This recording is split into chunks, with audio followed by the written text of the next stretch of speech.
Hey everyone, Adam from Hydrogen PCs here.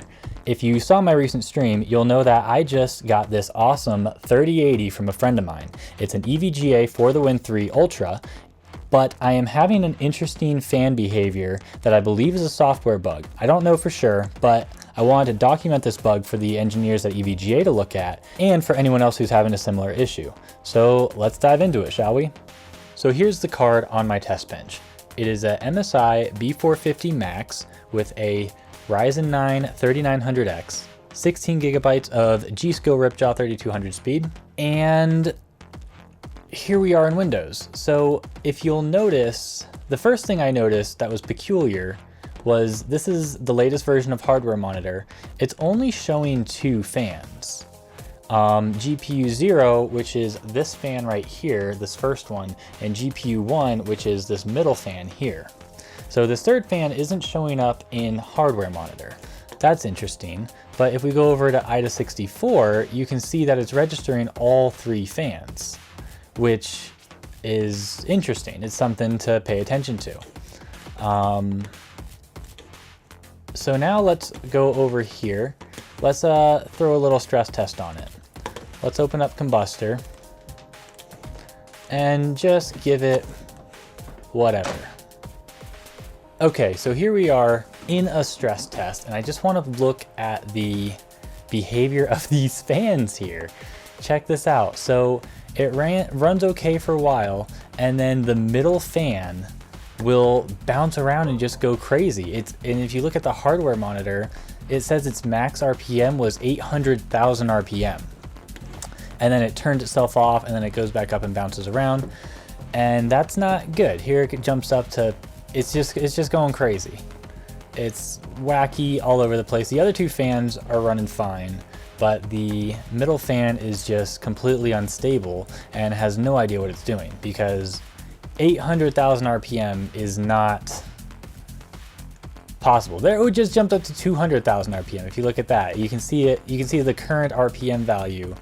It just climbs and climbs, and then it bounces around and hits 0, and it's just going crazy. As of today, which is 12/14/2020, I'm running the latest graphics drivers from NVIDIA. We're on the latest version of Windows. We're running the latest version of Hardware Monitor, latest version of IDA. So yeah, it's all that. I was gonna go into a whole thing and show that the difference between Precision and MSI Afterburner, because let's throw Precision up real quick. I completely uninstalled it just to make sure that that had nothing to do with it. But that's where I first noticed the problem was in Precision. I was seeing those same numbers, the 800,000 RPM, and then it would drop down to 0, then 800,000 and then drop down to 0. And that wasn't even under a load. That was just, if I go here, link these together, turn it on to 100%, and just crank the fans, because that was the first thing I did with the card, was test the fans. You can see right here, fan 2 is going all right, then it drops to 0, climbs up. It can't just hold its RPM. It doesn't understand what to do. Where the other two fans, fan 3 and fan 1, are running just fine. Oh, there it goes, 500,000 or 50,000 RPM. And then it bounces around, tries to climb back up, 800,000 RPM. So that's no good. So let's hit the default again. X out of that. That shouldn't be running in the background. It should be good. All right. Now let's check out MSI Afterburner, because when I first did this, I was just using Precision, and I thought, oh, it must be MSI Afterburner. Like, it must just be Precision itself, like having a weird software bug. So I tried it in MSI Afterburner. Let's just get this installed real quick. All right, so now let's show MSI Afterburner's fan control. Turn that to 100%. And watch what'll happen with the fans. Because fans, let's go back to IDA here.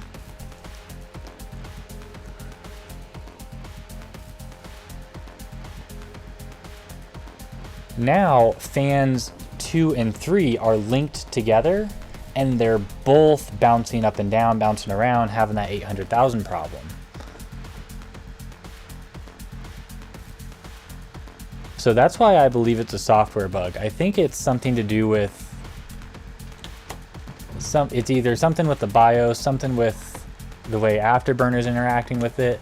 Obviously, the software is having trouble identifying these fans in the first place because Hardware Monitor only sees 2 fans, whereas IDA sees 3. So there's definitely a difference between the software, between these 2 pieces of software interacting with the fans, and then when we go between MSI Afterburner and Precision, there's a difference between the way those 2 pieces of software interact with the fans. So that's why I believe it's a software issue, definitely not a hardware issue. Obviously the fan's working, it's just getting an inconsistent signal for some reason. And so yeah, I don't have a solution to this yet. I'm gonna reach out to EVGA after I make this video and see what they have to say. But I was scrolling through the comments, I saw there was a couple other people who were experiencing similar problems and no one else had a solution either. So I want to make this video to just document the bug itself, and then as soon as I find a solution for this, I will post a follow-up video showing what the solution is. And if you have a solution, please post it in the comments below and help each other out. We can hopefully get to the bottom of this, because this is a great card. It's beautiful, has lots of awesome features. Really excited to get into this card and start overclocking it, but can't do that until I have my fans working. So yeah, thanks for watching. Send this to someone if you know that they're having a similar problem, and I will see you as soon as I have a solution. Thanks. Bye.